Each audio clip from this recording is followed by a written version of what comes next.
346페이지. 선남자여, 만일 말세에 수행하는 중생으로서 보살도를 구하고자 하나 장기나 중기 또는 단기 수행에 들어갈 사람이 저 말을 들은 바가 아니면 일체 좋은 경계는 끝내 취할 수 없는 것이다. 그 이제 여기서 이제 얘기하는 이 얘기는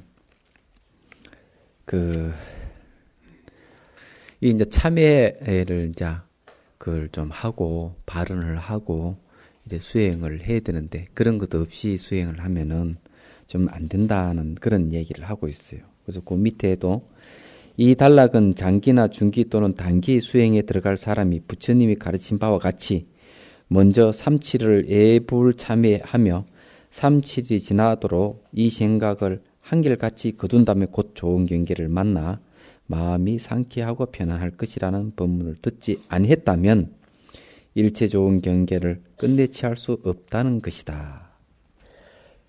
여러분도 이제 들었으니까 여러분 좋은 경계를 이제 맛볼 수 있을 겁니다. 이것으로 곧 장기나 중기 또는 단기 수행에 들어갈 사람과 저 말을 들은 바가 아니라면 이란 두 구절 사이에 이와 같이 많은 뜻을 함축하고 있음을 알 것이다. 이것은 곧 모든 내용의 총괄적 표방으로서 다음에 따로 그 예들을 나열하였다.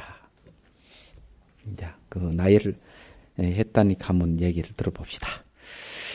선남자의 만약 모든 중생이 사마타를 닦되 먼저 지극한 고요를 취하여 사념을 일으키지 않는다면 고요가 지극함이 문득 깨우치게 된다. 이와 같이 처음의 고요가 한 몸에 쫓아 나와 한 세계에 이르니 깨달음 또한 이와 같은 것이다. 자, 이거는 상당히 이제 중요한 이야기입니다. 중요한 이야기는 아주 고요함이 지극함에 다다르게 되면은 이제 깨우치게 된다 했는데 의식 깨어난다는 이야기죠. 우리는 보통 너무 고요하고 이러면 고요한데 머물러 버리게 되는데 이 고요함이 지극하면은 이제 깨우치게 된다 이러는데 대승기신론 같은 경우도 마음이 바깥으로 달려나가면은 그걸 붙들어서 정념에 머물게 해야 된다 이랬어요. 그러면 적정이 들어간다 이런 이 적정 상태에서 계속 이제 적정 상태를 유지해 가면은 어떻게 되는가? 이 대승기신론에서는 이제 바깥 경계를 알리 알 수 없는 데 간다 이랬습니다. 그러면은 주관과 객관이 하나가 돼서 적정 상태에 들어가가지고 그것을 지속시키면은 의식 깨어난다는 이야기죠. 처음부터 정념이라 하는 이 의식이 깨어있는 걸 얘기하거든요. 근데 바깥으로 흘러나가는 마음을 깨어있는 의식에다 딱 머물게 했기 때문에 처음 들어갈 때도 마치 잠자는 같이 그렇지만 의식은 깨어있는 상태인데 이런 상태를 지속을 하니까 이제 변화가 일어난 마음이 변하는 바깥 경계를 알래야 알 수 없다는 그런 어떤 심적 변화가 일어나는 거죠. 그걸 최극적정이라 그럽니다. 그건 최극적정에서 계속 나가는 거죠. 근데 이게 뭐라 그럴까요? 초생달이 점점점 자라가 둥근 달이 이렇게 돼 가듯이 고요함이 아주 지극해지니까 마음이 안에 심적 변화가 계속 일어나는 걸 이 얘기를 합니다. 그러면 이제 바깥 경계를 알래야 알 수 없다 하는 더 나아가 버리면은 자기 모습을 또 알래야 알 수가 없다 이렇게 나오거든요. 이게 이제 무화가 이제 그래서 확실히 드러나게 되는 거죠. 근데 이 고요한 선정 상태에서 마음의 변화가 끊임없이 일어나는 겁니다. 일어날 때 그것을 우리가 알 수 있는 건 바깥 경계라든지 자기 모습이라든지 이런 걸 이 깨뚫는 힘이 생기는 거죠. 그랬을 때 여기서 말하는 게 지극함이 문득 깨우치게 된다 하는 말이 의식이 탁 깨어나는 거죠. 얘기하자면은. 그 선정 상태에 들어간다는 것은 아주 중요합니다. 우리가 살아가는 자체가 늘 대상을 보고 살아가기 때문에 마음이 바깥 대상에 따라서 마음이 계속 출렁출렁 했는데 이 출렁출렁하는 마음이 어느 순간 딱 잡아가지고 고요하게 해버리니까 마음이 이 변화가 일어나지 않을 수가 없는 거죠. 그래서 이게 선정 상태에서 신통도 나오고 온갖 것 다 나오는데 그 중에서 깨달음이 바로 이 선정에서 온다는 거. 이게 아주 중요한 겁니다. 그래서 이게 그 다음에 보면 처음에 이 고요한 게 한 몸에 쫓아 나왔다. 내 마음이 고요하니까 몸에서 이제 고요함이 이제 묻어져서 나오는 거죠. 그리고 이것이 바깥으로 한 세계, 일체 경계에 쫙 이렇게 뻗쳐나가는 거예요. 그러니까 이게서 얘기하는 게 깨달음이라 하는 게 자기 한 몸에 머무는 게 아니고 이것이 그대로 환경에 영향을 주는 거죠. 그 환경 속에는 많은 일체 중생들이 있고 유중무진 이렇게 공기라든지 나무라든지 땅이 이런 데 영향을 다 미치는 겁니다. 이게. 그러니까 이게 우리가 의식의 영역 어떻게 보면 굉장히 한정된 세계를 본다면은 이 몸이라 하는 것은 끊임없이 대상하고 교류를 하고 있거든요. 하고 있는데 마음이 고요해지고 마음이 밝아져 버렸을 때 그런 세계를 명확하게 이제 알게 되는 거죠. 그 전에 제가 그전 시간에 얘기했지만 아무리 새 집이라도 사람이 살지 않으면 빨리 무너진다. 제가 그런 얘기를 했는데 실제로 이게 사람의 집에 살면은 이 집하고 사람과의 어떤 기운이 서로 교류가 있기 때문에 집이 지탱이 되는 겁니다. 사람이 안 살면 무너져 버려요. 마찬가지로 그 사는 사람이 마음에 의식이 깨어 있는 상태고 깨달았다면은 과연 어떻게 될 것인가? 그러니 이제 완전히 변하는 사람도 그 깨달음 영역이 있을 때는 사람도 바뀌고 환경도 그렇게 바뀐다 봐야죠. 그리고 여기서 이 이제 한 몸에서 쫓아나와 한 세에 이르니 깨달음 또한 이와 같다 하는 말이 그런 이야기입니다. 그래서 선남자의 만약 깨달음이 한 세계 두루만한 것이라면 한 세계 안에 있는 한 중생의 한 생각 일으키는 것을 모두 다 알 수 있나니 백천세계 또한 이와 같은 것이다. 저 본문을 들은 바가 아니라면 일체 경계는 끝내 취할 수 없는 것이다. 자, 여기서 중요한 것은 이 깨달음이 이 세계에 두루하다면 그 깨달음의 영역에 있는 이 중생들의 생각을 일으키면 다 할 수 있다 이랬습니다. 근데 이런 이야기가 원각경에만 얘기하는 게 아니고 건강경에서 똑같이 얘기하고 있습니다. 일체 중생들의 생각을 다 한다는 거죠. 그러면서 이제 과거심, 현재심, 미래심, 불가득에 대한 얘기를 하는데 저도 마음이 아주 청정한 맑은 거울같이 되지 않는 이상은 이 불가능한 일이죠. 마음이 아주 밝아야지 중생들을 생각하는 것이 비칠 거 아닙니까? 중생들 생각이 일어나고 사라지는 일이 아주 빠르게 움직이는데 이것이 어떤 모양과 색깔이 없는 것 같아도 생각 자체는 모양과 색깔이 있거든요. 그런데 이게 이제 마음이 아주 청정한 맑았다면 그게 다 드러나는 거죠. 이 전 우주 이 자체 그대로 한 마음의 깨어있는 마음의 상태라면 그 세계 안에 있는 모든 중심 생각들이 다 포착이 안 되겠습니까? 가능한 일이죠. 그래서 이게 타심통이라 하는 것도 생긴 이유도 거기에 있다고 그래 봐야죠. 마음이 아주 청정하니까 알 수가 있다.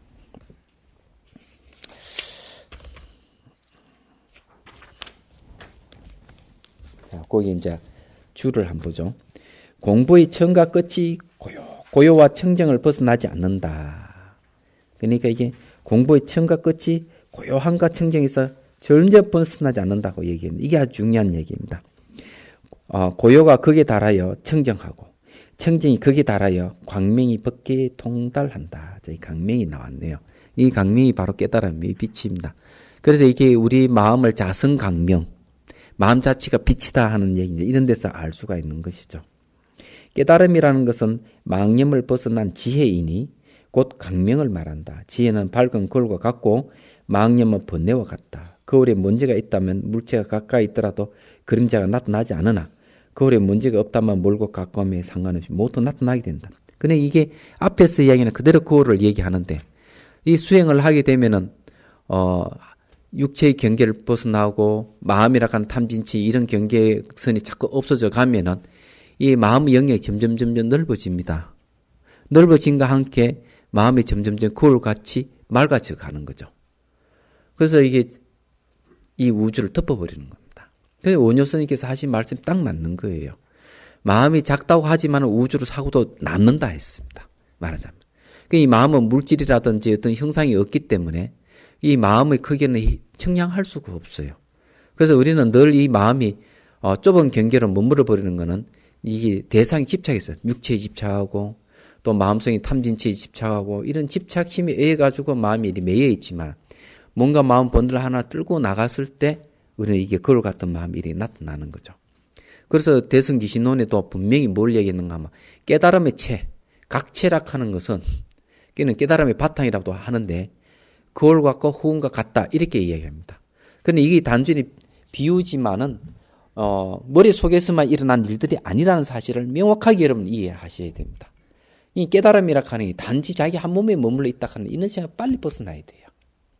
그래서 수행을 체험해보면 알 수 있는 겁니다. 그런데 머릿속에서만 머문다 하는 그거는 번뇌, 망상의 망념일 뿐이에요. 생각은 머릿속에서 일어나거든요. 그러니까 이게 수행을 하면 할수록 의식 영역이 넓어지고 마음이 맑아지고 밝아지기 때문에 이 쪼잔한 마음이 점점 없어지죠. 자기를 내세우는 마음도 없어지고 대상에 집착하는 마음도 없어지고 술 먹고 싶은 마음도 없어지고 고기 먹고 싶은 마음도 없어지고 연애하고 싶은 마음도 없어지고 뭐든지 뭐 내가 주지를 하고 싶다든지 총무원장 하고 싶다든지 뭐 종징이 되고 싶다든지 이런 마음도 점점 없어지고 세속에 대한 모든 없이 어떤 여행을 하더라도 이 사물을 보고 아름다운 경치를 보다는 마음이 동요가 없이 거기에 대해서 전혀 막 감탄사 이런 것도 전혀 없죠. 전혀 대상에 끄달리는 마음이 없는 마치 잔잔한 마음이 물과 같이 있는 것보다 빛일 뿐이에요. 그렇게 되는 겁니다. 어디를 가든지. 근데 의식이 딱 깨어나면은 이 마음의 크기가 어떻다 하는 걸 스스로 알게 됩니다. 여기 아주 멋있는 말이에요. 이건 진짜 굉장한 말입니다. 지혜로 망념을 벗어나지 못했다면 하는 일마다 장애가 있게 되나 망념을 벗어났다면 마음법을 갖추어 비추게 된다. 몸은 지혜의 그림자며 국토 또한 그러하니 지혜가 청정하며 그림자도 환해진다. 사사무예이기 때문이다. 이 이제 사사무예라 하는 건 전혀 그게 없다는 자라든지 뭐 실체로 전혀 없는 상태가 돼야만이 돼요. 그래야 이게 사사무예가 됩니다. 정관은 안으로 고요하고 상쾌하며 편안한 마음을 내게 하는 것이니 만약 이 경계가 아니라면 취하지 말아야 할 것이다. 그러니 이게 고요함이 반드시 오면은 뭔가 마음이 편안한 상태가 이르기 때문에 그런 걸 잘 살펴보면은 이 고요하다 하는 게 맞다 안 맞다 하는 스스로 알게 됩니다. 그 다음에요. 선남자의 만약 모든 중생이 사마팔제를 닦되 앞에 이제 그 정관을 얘기를 하고 사마타를 얘기했죠. 이제 두 번째는 사마팔제를 얘기합니다. 먼저 시방열애와 시방세계 일체보살의 여러 방편이 점차 수행을 의지하여 부지런히 애써 닦는 삶에서 널리 큰 원력을 바란다면, 이게 원력을 바란다, 수행 점차 이렇게 얘기하는 것은 뭐 때문에 점차 수행을 얘기하는가 하면은 본연의 마음자리는 점차가 없죠. 그렇지만은 이 현상계는 점차가 있는 거죠. 그러니 보살은 미신망념 없애가면서 수행해 가는데 그때 수행을 도와주는 이들이 누군가 하면은 바로 중생들입니다. 말하자면. 그래 중생을 교화하는 마음을 이뤄낼 때 이제 차츰 이제 닦여 나가는 거죠. 쉽게는 본연의 마음자리에 있으면서 미신망념이 올라오는 걸 하나하나 제거되는 겁니다. 도선율사의 책에 보면은 정심개감법이라고요. 거기 이런 이야기가 있습니다. 중생은 누가 구제하는가? 그는 부처가 구제한다. 그는 부처는 누가 구제하는가? 이런 말이 있어요. 부처를 구제하는 자가 누굽니까? 그러니까 이게 부처를 구제하는 자는 다름 아니라 중생이라는 거죠. 우리 살고 있는 이 세계는 모두 연기세계이기 때문에 중생이든 부처든 어떠한 존재도 분리되어 있지 않습니다.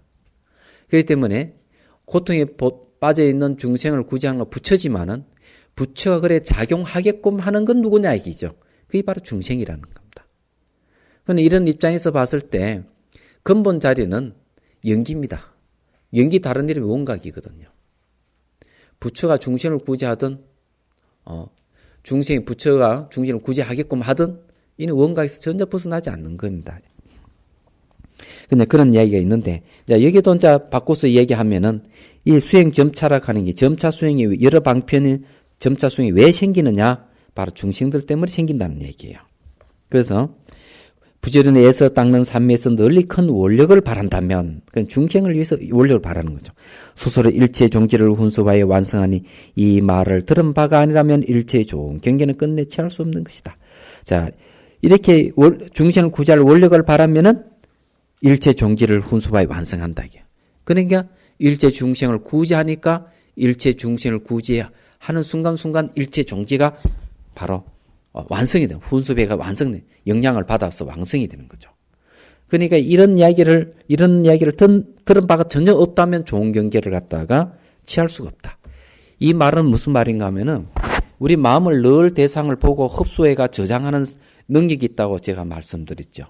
그래서 이런 이야기를 탁 들으면은, 벌써 제가 이런, 부처님 이 말씀을 제가 여러분들 얘기를 했습니다. 그러면 이 얘기 들었잖아요? 들으면은 이것이 여러분 마음에 저장이 돼 있는 거죠.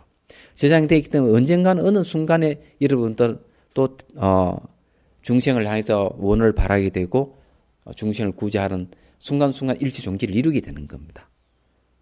그래서 이제 계율에서도 그런 얘기를 해요. 이게 이제 계를 받는, 수계식을 할 때 계를 받는단 말이에요. 이건 한 가지.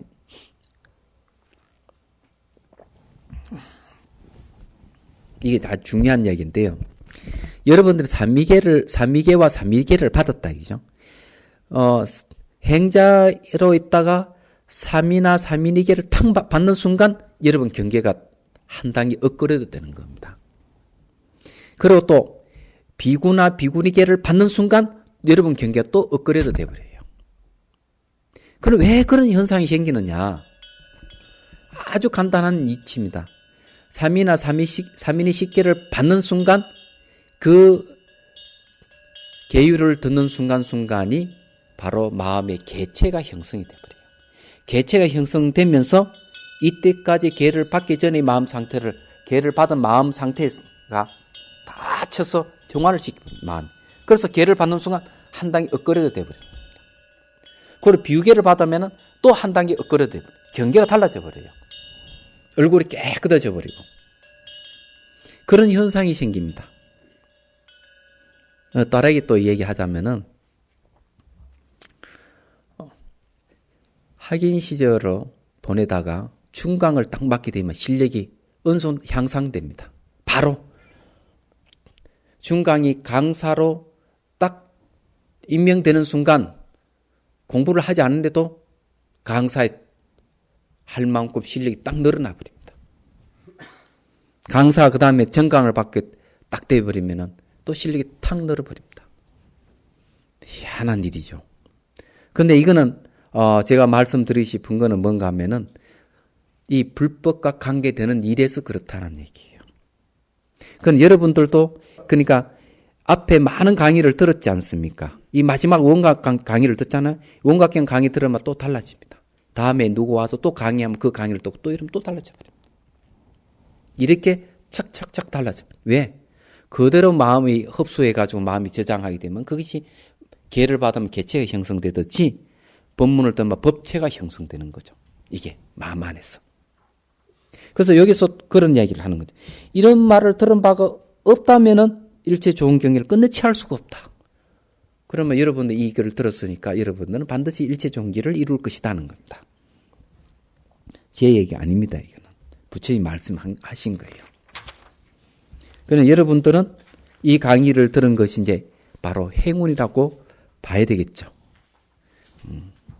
아주 멋있는 얘기를 했습니다. 그 다음에 선남자의 만약 모든 중생이 선나를 닦는다면, 자 여기서 이제 선나 얘기가 나옵니다. 닦나면 먼저 수식관을 취하여 생주 인멸로 변하는 마음을 잘 알아야 한다.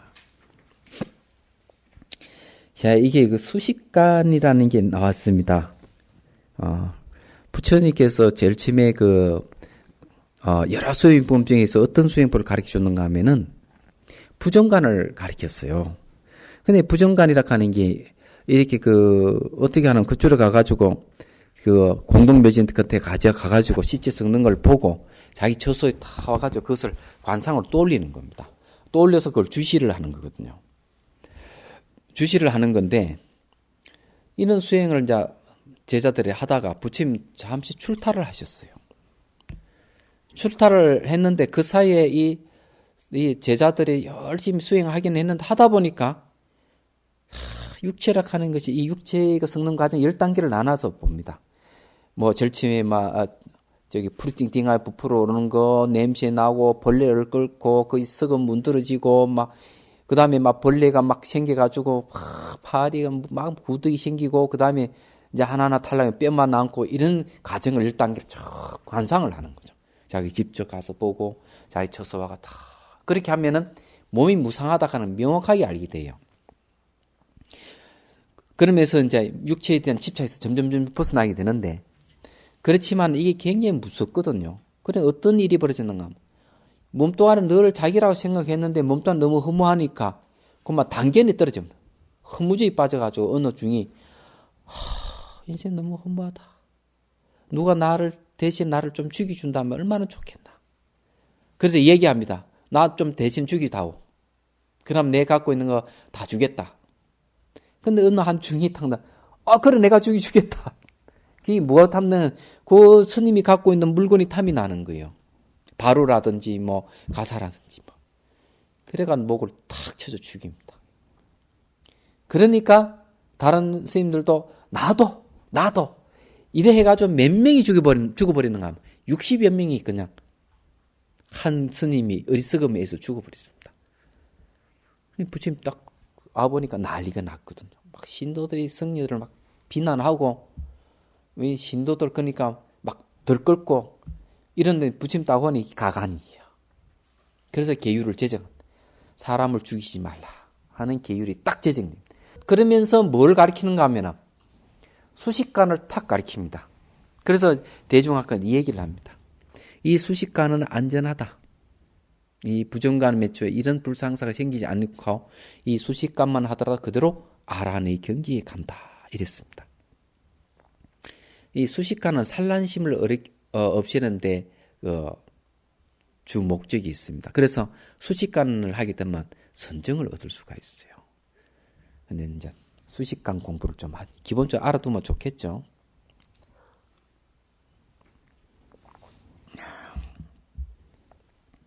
자, 여기 이제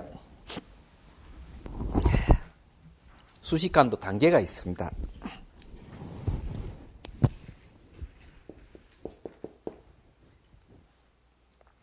이 숫자가 맞나?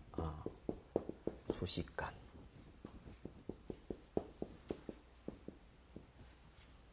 이 첫 단계입니다. 두 번째 단계.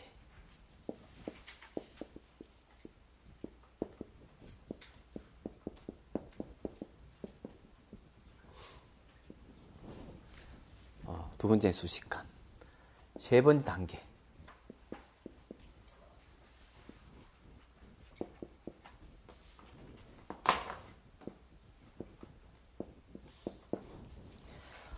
자, 수식관, 이게 수를 세는 호흡의 수를 헤아리는 겁니다. 네, 이게 아주 중요합니다. 여기도, 호흡에도 몇 개의 호흡이 있는가 하면은 4개의 호흡이 있습니다. 붕상,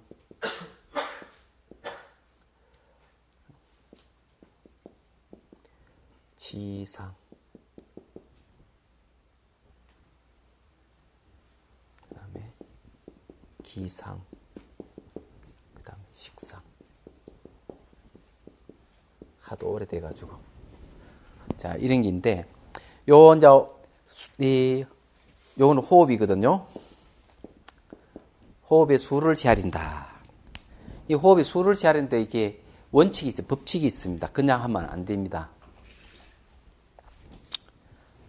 저는 출가하기 전에 수식관을 좀 많이 해봤어요.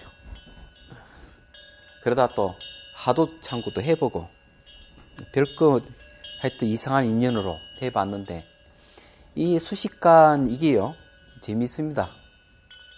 달마 스님이 그러니까 와가지고 선을 펴뜨렸지만은 대종고스님 그러니까 대스님 이전에는 대개 뭘 했는가 하면은 대개 수식관을 한다든지 그런 이때까지 내려온 수행법을 했었어요. 특히 저기 누구요? 육조 스님 제자 중에서 일숙각이가 별명을 가지고 있는 현각 스님 같은 이도 전태지관을 했습니다. 그분은. 그럴 정도 여러 가지 수행을 했죠. 그것이 나중에 이제 묵조 스님이 가나 스님이 일이 다 통합되어 내려왔지만은 그 전에는 달마 스님 이전에도 어떻게 했는가 뭐 이런 수행을 했다는 거죠. 이후에도 스님들도 했고. 근데 상식적으로 알아두면 돼요. 이게 상식을 잘못 알고 있는 분들이 너무 많아서 문제가 있습니다. 호흡의 수를 헤아리는 게 아주 중요합니다. 호흡의 수를 헤아린다 하는 것은 몇 번까지 딱 헤아려야 되는가? 딱 10번을 기준으로 합니다. 내쉬는 걸 기준으로 하든지 들으시는 걸 기준으로 하는데 둘 중에 하나를 해야 됩니다. 그런데 이제 내쉬고 들으시고 이걸 하나, 둘 이런 식으로 하면 안 됩니다. 내쉬고 들으시는 걸 하나, 또 내쉬고 들으시는 걸 둘 이런 식으로는 안 한다는 거예요. 그런 식으로 하면은 잘못하면 천식이 걸린다 이게. 여기 천이라 했죠 이게요. 이 천식이 뭔가 목에 뭐가 엉어리가 탁 걸려가 상태도 넘어가지 않고 뱉어도 나오지 않는 그런 증상이 온다는 겁니다. 이 선악인문이 나오는 이야기입니다. 근데 월창거사라고 조선조 후기에 전태지관을 갖다 보고 정리한 책이 선악인문인데 거기 수식관에 나옵니다. 그런데 그 이야기가 남방에 있는 청전도론하고 대동소이합니다. 내용들이. 그래서 이게 그렇게 하면 안 된다는 거예요. 그 다음에 숫자를 이제 내쉬는 걸 중점을 할 때 쭉 내쉬면서 하나, 둘, 셋, 넷, 다, 여, 일곱, 아홉, 열 이렇게 자리거든요. 이거는 자기가 호흡에 맞춰가지고 이제 시간을 정하면 되는데 이것을 10번 이상 해버리면 어떻게 되느냐? 11, 12, 13, 14, 파기가 100번 하고 200번 하고 이렇게 하는 사람이 있는데 이 사람도 이상한 사람들이에요. 그런 사람들은. 그래 되면 어떤 결과는 얼굴이 붉어지고 상기가 오릅니다. 그래 하지 마라. 그리고 10번의 숫자 R로 해버리면은 집중이 현저히 떨어져서 선정을 얻기 힘든다. 이래 돼 있습니다. 그래서 청전도론이라든지 선악인문에서 10번 헤아리는 걸 딱 기준으로 하고 있어요. 그러니까 내쉴 때 10번 헤아리고 다시 들어 마셨다가 또 내쉴 때 10번 또 숫자를 헤아리는 겁니다.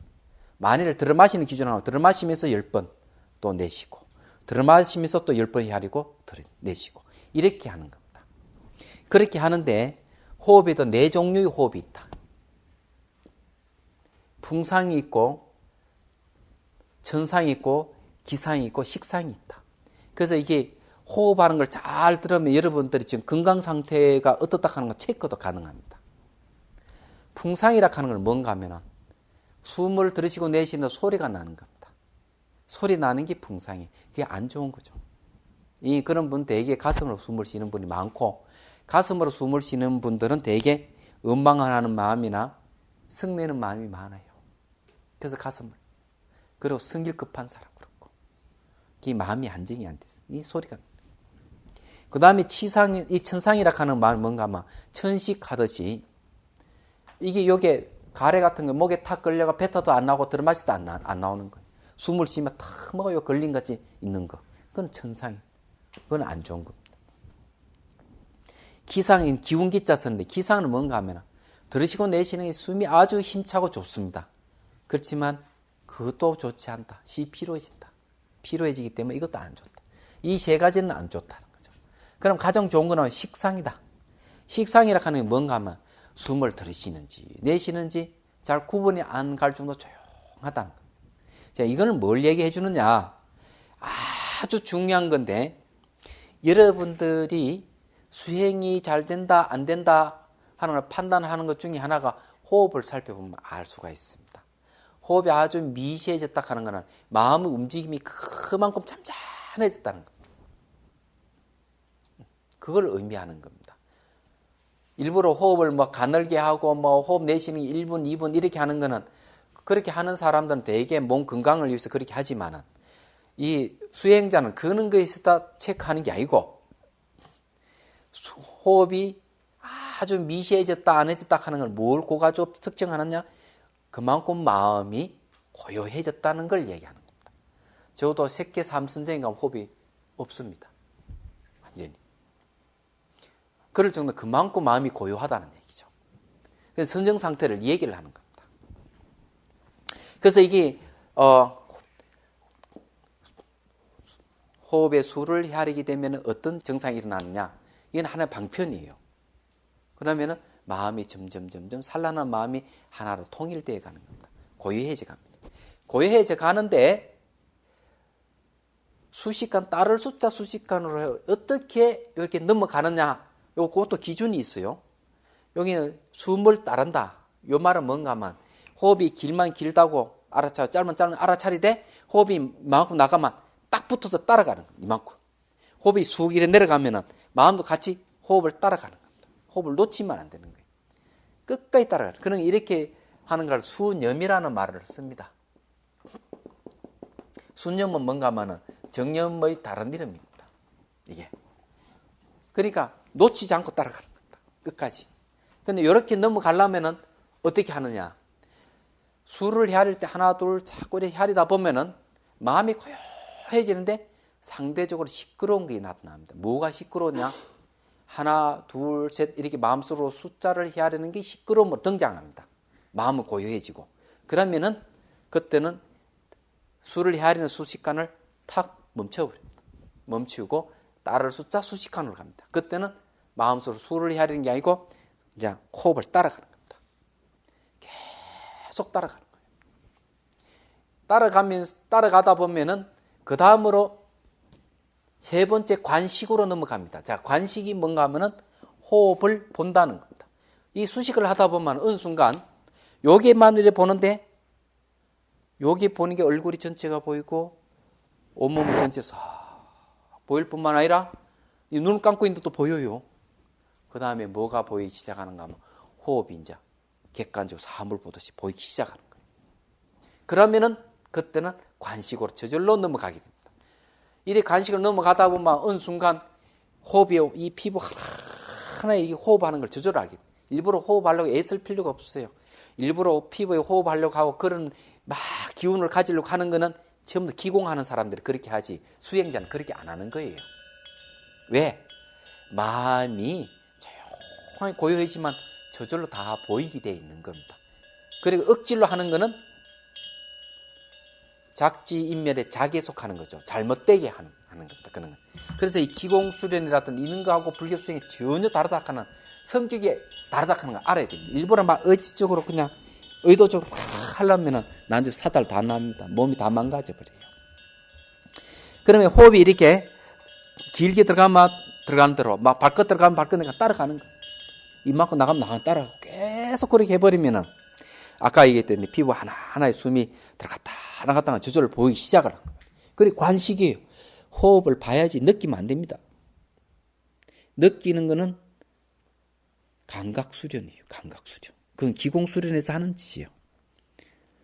고수는 느끼는 게 아니고 보는 겁니다.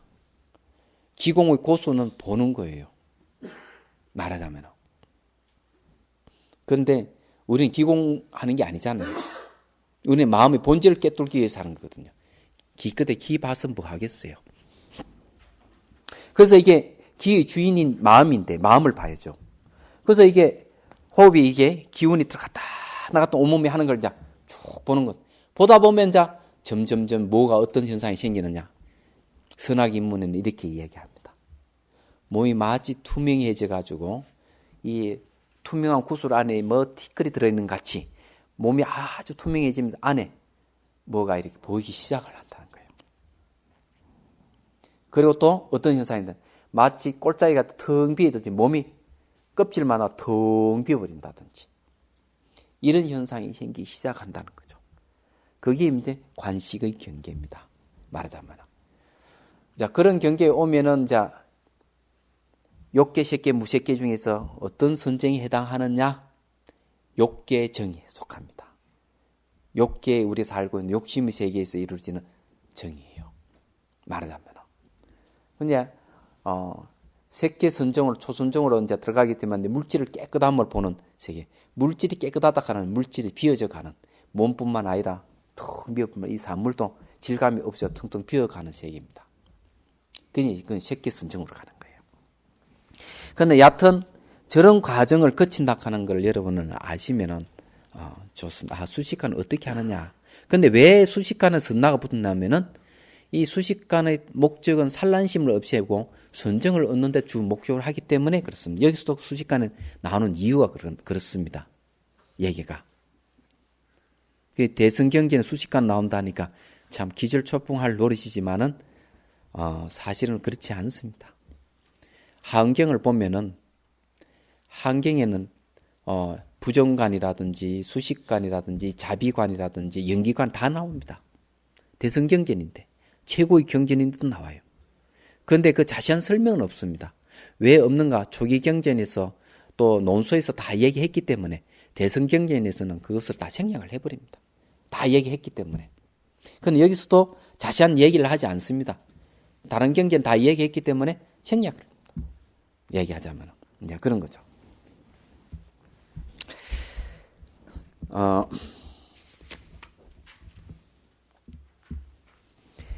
이제 오정신간이라는 게 있는데, 아까 이제 부정간, 자비간, 연기간, 수식간 했는데, 개분별간이라는 게 또 하나 있네요. 개분별간이라고 하는 거는 이제, 자아라 내락하게 있다는 고집을 없애는 방법입니다. 18개 관입니다. 개 하나하나 관찰해가 자아가 없다고, 실체가 없다는 관찰하는 방법이에요. 그러니까 오정신관이 됩니다. 5가지, 마음을 고요하게 하는 관이에요, 이게요. 그 다음에 봅시다. 그래서 이게 수식관을 취하여 생주 인물로 변하는 마음을 잘 헤아려 알아야 한다.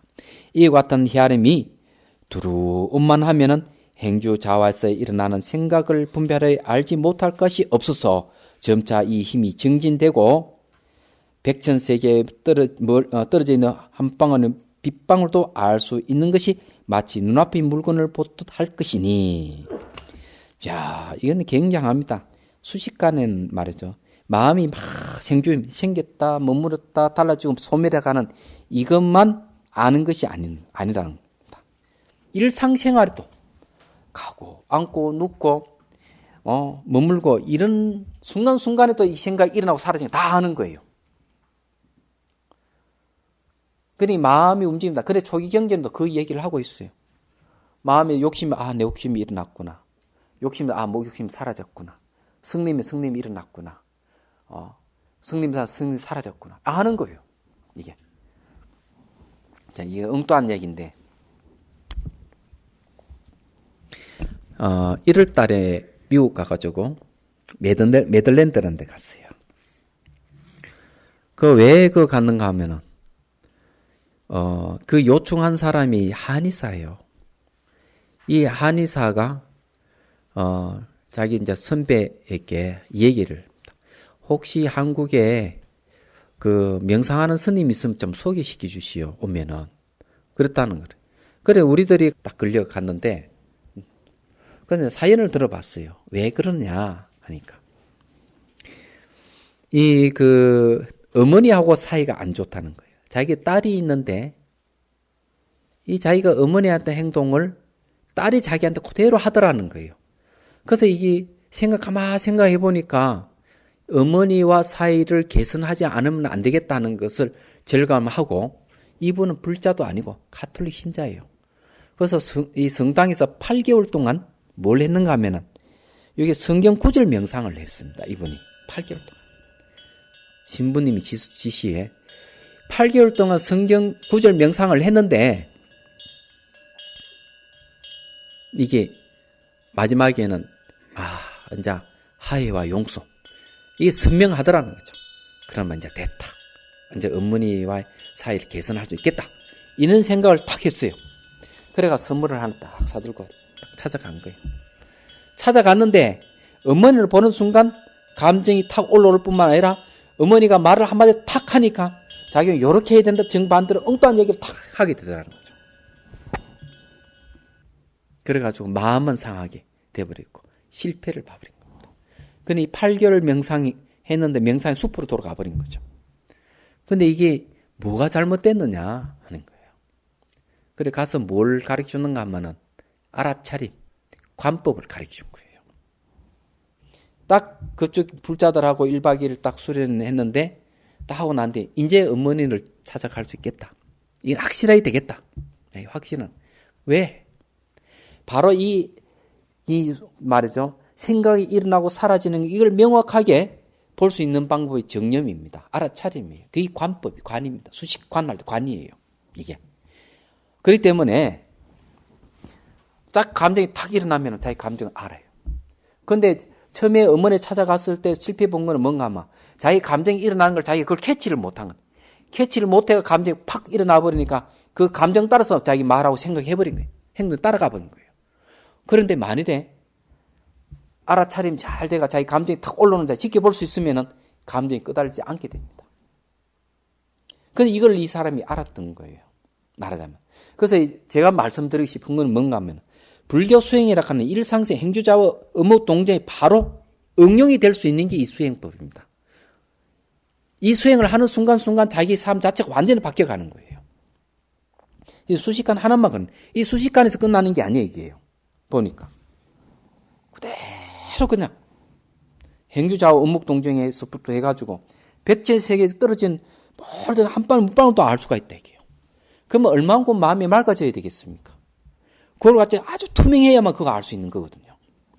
얘기하자면. 그러니까 옛날에 저 누굽니까? 오대산에 아주 큰 스님 한 분 계셨죠. 하남 스님 계셨죠. 하남 스님 말을 턱 앉아 허허 웃으니까. 스님 왜 웃으세요? 저 밑에 마을 김처산의 집에 지금 암소가 송아지를 낳았는데 김처사 하는 말이 아이고 우리 저기 송아지 머리가 하남 스님 방하남 스님 큰 스님 이 얼굴 닮았다고 이렇게 이러더라는 거예요. 그래서 내가 웃었다 이러는 겁니다. 그래서 이게 시사가 이상의 상언함에서 이제 내려간 거 15리길에 쫓아 내려가 김처산 집에 딱 가니 진짜 송아지를 낳은. 그런데 저기 송아지가 뭐라 했느냐? 아이고 우리 상언함에 방하남 스님 얼굴 닮았다고 제가 그랬다는 거예요. 그냥 이 노스님 아시는 거라. 15리길 밖에 있는 일도 아시는 거예요. 이 마음이 그만큼 팍 맑아졌을 때 마치 손바닥도 다 알 수가 있는 거죠. 그러게 되는 그러면 저 멀리 있는 백천만의 세계 저 밖에 떨어진 빗방울도 알 수가 있다는 이 거짓말이 아니에요. 그렇게 볼 수 있는 힘은 뭔가 하면은 기본적으로 천안이 열려야 됩니다. 천안. 그래야 됩니다. 천안이 열리지 않으면 이 숙면이 열린 숙명통은 과거를 보는 힘이고 천안통은 미래를 볼 수 있는 힘이거든요. 근데 이 삼천대천 세계를 마치 손바닥 보듯이 본다 이랬거든요. 쉬운 일이 아닙니다. 마음이 그렇게 청정 맑아져야 됩니다. 여기서 좀 그런 얘기입니다. 그래서 이게 그렇다면은 정말 이 깨달은 사람의 영역이 있는 모든 중생들 얼마나 많은 혜택을 있겠습니까? 얘기하자면. 그건 제가 정화 스님한테 들은 얘기인데, 정화 노스님 하시기 전에 어느 제자가 물었대요. 스님, 네 세수에 나가 교화를 하고 이래야 되는데, 스님들이 산속에 앉아서 수행을 한다면, 그게 되겠습니까? 이러니까 스님이 하는 이야기.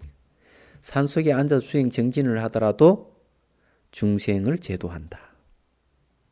이런 말씀. 우리가 이 정진을 하더라도 눈에 보이는 대중만 있는 게 아니고 이 세계는 보이지 않는 대중도 무수히 많다. 이런 얘기를 하시더라는 거예요. 그런데 여러분 정진하는 순간순간에 그 정진이 힘에 의해 가지고 요 공간이라든지 이 물 속에 있는 중생들, 몸에 있는 중생들이 다 교화를 받는 겁니다. 그러면 그것이 눈에 보이지 않는다 해가지고 없는 게 아니거든요. 우리 눈이야 뭐 기껏 해봐야 저게 매의 눈보다 못하잖아요. 매는 20리 저 바깥에 보지만 우리는 뭐 여기 10m 앞도 잘 안 보이죠. 100m 앞도 잘 안 보이잖아요. 길어 치면은 박쥐기가 훨씬 낫죠. 우리는 아무래도 이게 제가 음파를 이게 감지 못합니다. 점으로 나는 음파입니다. 근데 박쥐는 떴거든요.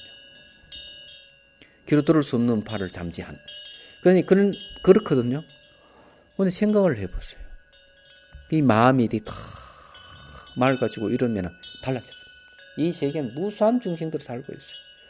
어느 보사는 공부를 하다가 뭐라 얘기해? 요 치아에서 막 소리 잠깐 내 말 들어버려요. 그래 왜?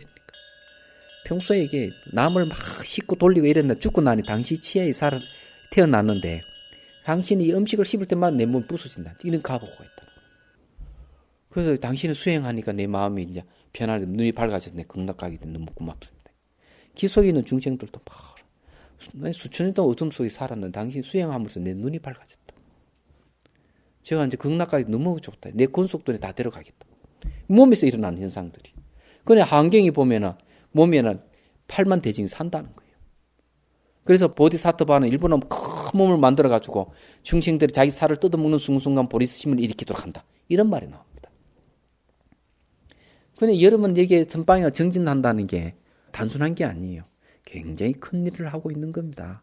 그러니 보이지 않는 이 생명체들이 보이는 생명체에 영향을 끼칠 모든 상호관계를 갖고 있는데 한번 생각을 해보세요. 세 속에는 말이 보이지 않는 귀신이라든지 이런 것이 휘둘려 살아가서 한두 사람이 아니에요. 경전에도 보면 자비심이 있으면 자비심은 마치 뭐 같은가 하면 100사람에게 공양한 것보다 잠깐 소의 꽃비를 잠깐 탁 잡당긴 순간에 자비심이 일으키는 게 더 큰 공덕이다. 이렇게 그러면서 부처님께서 하시는 말씀이 귀신도 침범하지 못한다. 자비심이 있는 사람. 그런데 이 마음 하나 이게 바뀌는데 이렇게 큰 위력을 발휘하는 겁니다. 그런데 하물며 이 수행한다 하는 얼마나 이게 좋은 일인지 알 수 없는 겁니다. 그래서 이 말을 들은 바가 아니라면 일체 좋은 경계는 끝내 취할 수 없는 것이다. 여러분들은 이 강의를 들었으니까 여러분들 반드시 이런 경계를 아마 경지에 갈 수 있을 것이다는 거 확신을 합니다. 부처님께서 하신 말씀이니까 당연하죠. 자, 그 다음에 이제 그거 봅시다. 마음이 본래 뚜렷하게 밝아. 거기 이제 한무득통스의 말씀입니다. 그 빛이 법계에 통하는 것인데 생각의 장애를 받아 그 공명을 얻지 못한다. 자, 생각의 장애를 받았다.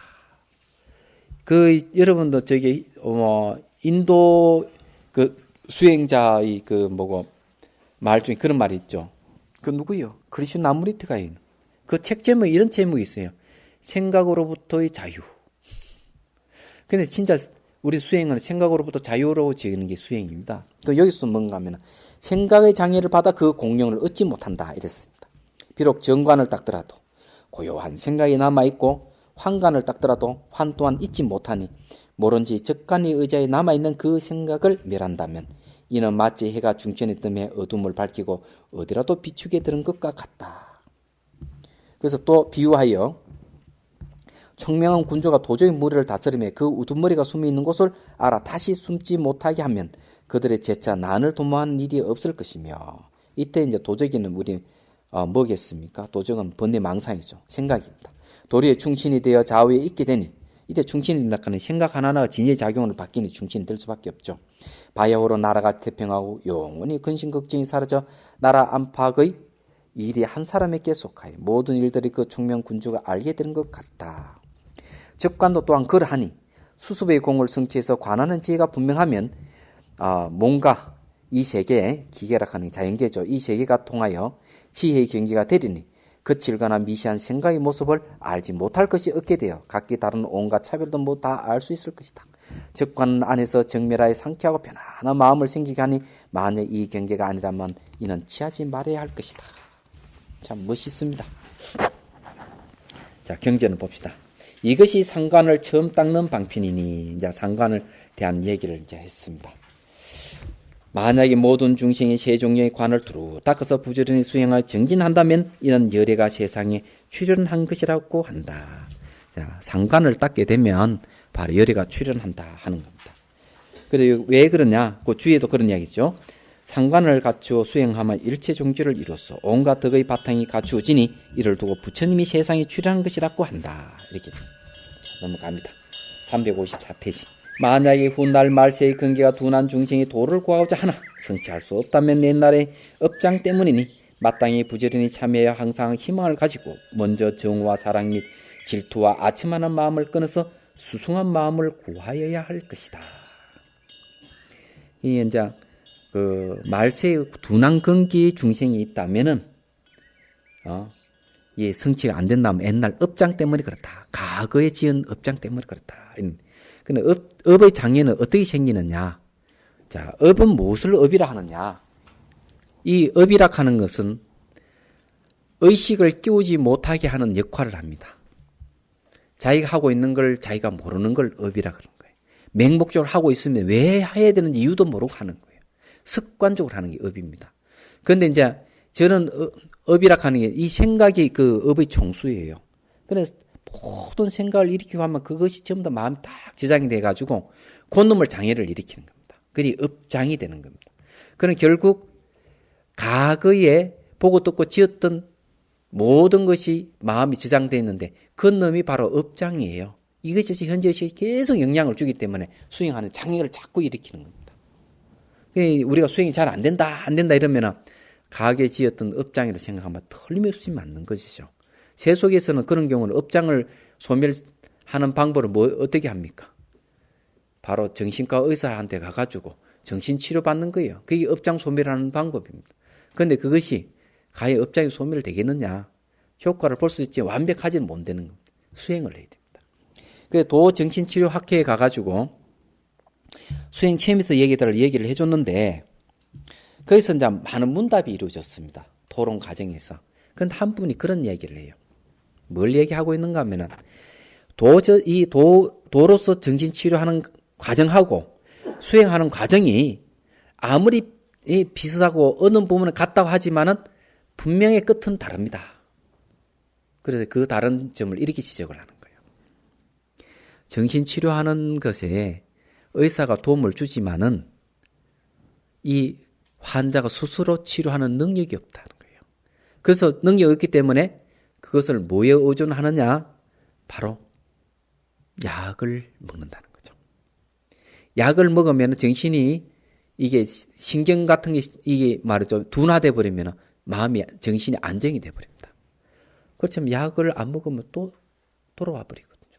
또 정신과 의사 도움을 못 받으면 아무 소용이 없는 거죠. 그런데 수행은 다르대. 수행은 물론 일정 기간에 선지식이 인도를 해주지만 결국 자기 문제를 자기가 해결하는 방법을 취한다. 그런데 약을 먹을 필요도 없고 궁극에는 자기가 깨치게 되면 스스로 자기 깨달으면 스스로 아는 거예요. 이게. 그래서 이 수행이 아주 탁월한 겁니다. 아마 전 세계 사람들이 수행을 한다면은 병문을 다 닫게 될 거예요. 정말. 그렇지만 중생은 어리석은 중생은 다 많기 때문에 수행이 인연 있는 사람 하지만 없는 사람 못합니다. 말하자면. 그런데 업장이라 하는 그런 게 업장이에요. 이야기하자면 세속으로 치면은. 그래 이러면 항상 그런 생각을 해야 됩니다. 이 불교 부처인 가르침 이 내용 보면은 이 알 수 없는 용어가 많고 많이 있지만은 현실에 딱 비춰보면 다 드러나게 돼 있어요. 이야기하자면은. 그래서 제가 여러분들 정신치료 이야기하고 이렇게 얘기하는 것도 그냥 하나의 방법입니다. 그래서 제가 왜 이런 이야기를 하는가 하면 어느 스님이 그런 이야기를 했어요. 내 상자는 강당에 안 보낸다는 거예요. 왜요? 강원에 보내놓으면 현대 사람들이 완전 고대인이 되어 나오는데 내가 왜 보내느냐? 이런 이야기를 합니다. 그건 사실은 아니지만은 어느 정도는 일리가 한 부분은 있습니다. 그건 다 강사 책임이죠. 이게 경전을 해석하는 데 있어서 이게 옛날식으로 그냥 거기만 머물러 있어버리면 이 들어도 아무리 좋은 말을 들어도 현실에 응용을 못합니다. 네, 그래서 그런 거예요. 자, 봅시다. 마땅히 부지런히 참여하여 항상 희망을 가지고 참여하는 이유는 업장을 소멸시키기 위해서 하는 거죠. 먼저 정오와 사랑 및 질투와 아첨하는 마음을 끊어서 수승한 마음을 구해야 할 것이다. 세 종류의 청정원 관에서 하나하나를 골라 공부하며 이 관에서 공부를 성취하지 못했다면 다시 다른 관을 수습해야 할 것이니 마음을 방일하게 내버려 두지 말고 점차 정덕함을 구해야 할 것이다. 이거는 하근기 중생들이 수정하는 방법이에요. 그래서 관을 하나를 성취하면 또 다른 관을 하나 성취하고 이렇게 하는 거죠. 그러기에 또 하도 참고하는 일본식 화도 참고는 어떻게 하는가 하면 하도 하나 타파하면 또 하도를 봐 또 타파하고 만일 요 말씀대로 비춰보면은 그런 하도 참고법은 어떻게 보면은 하근기들이 하는 하도 참고법이라 할 수 있죠. 상극이 하도 참고면 하나를 타보면 일제히 하도 다 타파되면 끝나버리는 거고. 그렇죠? 그는 딱 생각해보면 금방 알 수가 있는 겁니다. 근기가 둔한 사람은, 자, 한번 득중스님 말씀이요. 부지런히 노력하지 않으면 그 공부를 선지할 수 없다. 그러므로 먼저 모름지기 제를 참여하여 업장을 끊고 뒷날 여력에 따라 세 종류의 청량관을 함께 수습하되 게으름이 없이 정진하여 깨달아 들어가야 할 것이다. 제가 신문을 보니까 축구 선수 박지성에 대한 얘기를 하는데 박지성 선수가 세계적인 선수일 뿐만 아니라 톱클래스 안에도 톱클래스로 들어간대요. 그 유럽에서는 그렇게 평가하고 있다는 거예요. 평가하는데 보통 스타라 그러면 되게 성질이 좀 더러운 사람들이 많대. 근데 박지성이는 그렇지 않다는 거예요. 박지성이는 그는 왜 높이 평가하느냐 하면 어느 선수들에게도 거부감이 없답니다. 잘 친화력이 있어 다 좋아한대요. 근데 그 이유가 어디 있는가 했더니 아주 부지런하고 성실하다는 데예요. 그래 사람이 부지런하고 성실하니까 사람들이 다 감복하고 벽이 없어진다는 얘기예요. 그 신문에 그런 얘기 나와 있어요. 그래 가만 그거 보고 깜짝 놀랐습니다. 아, 이 말 진짜 맞구나. 그러니까 이게 부지런하는 것은 이게 참 좋은 복이에요. 근기에 둔한 사람이 게으르다 하는 겁니다. 그래서 그런 말 하죠. 말도 아주 둔한 말은 책지대로 엉덩이 때려야만 갑니다. 조금 나은 말은 한두 대 맞으면 말이 손살같이 가고 최고의 명만은 이 책지를 한번 탁 들기만 하면 알아서 탁 튀어버려요. 저게 한번 그 법령노수님 인사드리러 갔거든. 우리 강사 선생님들 인사들. 강당을 어떻게 하면 잘 이렇게 운영할 수 있겠습니까? 그러니까 딱 한마디. 그건 쉽다. 부지런하면 된다. 아주 부지런해지면은 거기에 온갖 지혜가 다 나오고 강당 저절로 잘 굴러갈 것이니까 아무 걱정할 것 부지런하기만 하면 된다. 이렇게 얘기하는 거죠. 근데 이걸 바꿔보면 수행에도 마찬가지. 아주 부지런한 사람에게만 우리는 깨달음 얻을 수 있다. 난 그렇게 생각합니다. 근데 둔한 근기는 이 부지런하지 못하다는 거죠. 근기가 수승한 사람들이 부지런하다는 얘기입니다. 이 내용 그런 얘기입니다. 그래서 이게 이제 그러므로 먼저 모름지기 제를 참여하여 업장을 꾸고 뒷날 여력에 따라 세종의 청정관을 함께 수습하되 게으름이 없이 정진하여 깨달아 들어가야 할 것이다. 근데 부처님도 마지막에 유난 기를 때도 그런 얘기. 게으르지 말고 열심히 정진하라. 이 세상은 너무 무상하기 때문에 놀 틈이 없다. 이게 뭔가 불유교경에서 나온 마지막 부처님 말씀이 그예요. 정진하라. 힘없이 하라. 이 세상은 바로 무상하기 때문에 의지할 데가 아무것도 없다. 너 자신을 의지해서 스승을 의지해서 수행해가라. 이 얘기를 합니다. 자, 355페이지입니다. 그때 세종께서 거듭 이 뜻을 펴시고자 하여 개송으로 다음과 같이 말씀하셨다. 원각보살에 마땅히 할라 중생이 무상도를 구하려면 제일 먼저 공부하는 기간을 정해 무실의 지연업을 참여하면서 정해 놓은 삼치를 지난 연후에 자 무슨 참여를 해야 된다. 그 다음에 바르고 바르게 사유하되 바른 법을 들을 것이 아니었다면 결국은 이 경계를 취할 수가 없다. 두 번째는 바로 이 수행법을 바르게 잘 이해해야 된다는 거죠. 사마타의 지극히 고요한 선정, 사마발지의 바른 모습 마음에 담아 선나라 들숨날숨 밝히는 흐름, 이것이 세 종류의 청정한 간법. 부지런히 능히 이를 수습한다면 부처님이 이 세상에 출현하신 것, 근기가 둔하여서 정치 못하마 무실에 지어왔던 일체의 모든 죄, 부지런히 마음속에 참여를 해라. 일체의 모든 장이 소멸되면 부처님 경계가 현존하리라. 자, 여기서 제가 말씀드리고 싶은 거는 부처님 당신 이래 있을는지 모르지만 지금은 뭡니까? 우리는 화두를 참고하지 않습니까? 그러면 역시 하두 일념이 되면 또 마찬가지로 이러한 경계가 온다는 사실을 비추어서 알 수가 있습니다. 바른 견해를 근거를 해서 애적에 부처님의 보살이나 큰 수행자 조사 스님들이 이게 만들어 놓은 수행법은 다 검증된 겁니다. 검증된 것이기 때문에 수행 방법이 다르더라도 수행하면 그 경계가 다 똑같은 경계가 오게 돼 있습니다. 그래서 여러분들도 하도 일념이 돼가지고 의단에 동로하게 되면은 이런 경계가 하나 전부 다 맛볼 수 있다고 저는 그렇게 생각합니다. 자, 휴식을 하겠습니다.